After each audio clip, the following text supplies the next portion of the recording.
සුබ දවසක් ඔයාලට. මම අද ඔයාලට කියලා දෙන්නේ මිරිස් ගහේ පළවෙනි කප්පාදුව කරගන්න කොහොමද කියලා. ඉතින් වීඩියෝ එක හොඳයි නම් අනිවාර්යයෙන්ම subscribe කරලා යාළුවන්ටත් බලන්න share කරන්න කියලා ඔයාලගෙන් ඉල්ලනවා. මිරිස් ගහේ පළවෙනි කප්පාදුව අපි කරන්නේ ගහේ පළවෙනි අතු දෙක බෙදෙන්න පටන් ගන්නකොට තමයි. මේකෙදි ගොඩක් කොළ අයින් කරන්නේ නැහැ. ගහේ යට ඉඳන් කොළ 4-5ක් වගේ තමයි අපි අයින් කරන්නේ. මෙන්න මේ විදිහට ගහේ යට ඉඳන් කොළ 5ක් 6ක් විතර අයින් කරගන්නවා. මේ ටික උනත් අපි දැන්ම අයින් කරන්න ඕන නෑ. ඒත් අපිට මේ යටකොළ තියෙනකොට ගහට පොහොර, බෙහෙත් වගේ දේවල් දාගන්න උනත් අමාරුයිනේ. ගහේ මුලට වාතය, හිරු එළිය හොඳට වැටෙන්නෙත් නෑනේ. අන්න ඒ නිසා තමයි අපි මේ කොළ ටික කඩලා අයින් කරගන්නේ.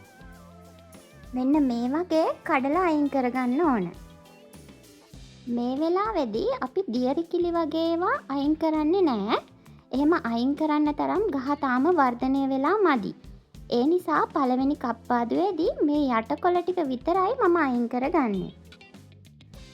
අනිවාර්යෙන් මේ කොළ අයින් කරගත්තට පස්සේ මේ කොළය කඩන තැන ගහ තුවාල වෙන නිසා කොළ ටික අයින් කරගත්තට පස්සේ මොකක් හරි දිලීන නාශකයක් අනිවාර්යෙන්ම ගහට ස්ප්‍රේ කරගන්න ඕන.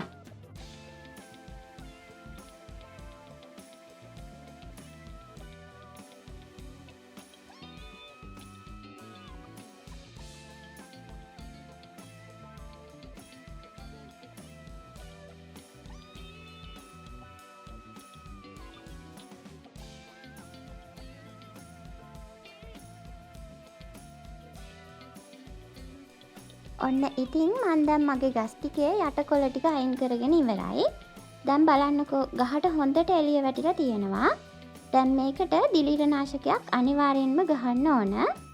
අතු බෙදිලා කරල් හැදෙන්න ගත්තාම තමයි අපි දෙවෙනි කප්පාදුව කරගන්න ඕන.